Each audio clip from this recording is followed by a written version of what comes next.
ჩემი თუთიყუში დავაცაფლავე, რადგან თავი ამოიხრჩო წყალში და არც ვეთეკინარი და არაველი არ გამოვიძახე. ეძახეთ, ჩემი თოხნავდი ამას, მერე დავასაფლავე და აი აქ არის ის ჩემი რიკო.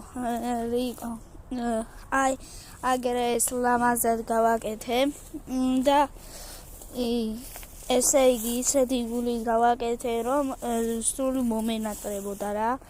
და ესე იგი ისე ანუ მას სჭირდება თოხი რა, ესე ამოთხრი და ჩადებ.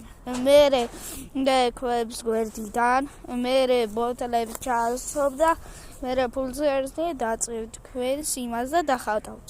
და აი ესე ქვებს კრუგზე გავუკეთებთ. აი ზუსტად ესე.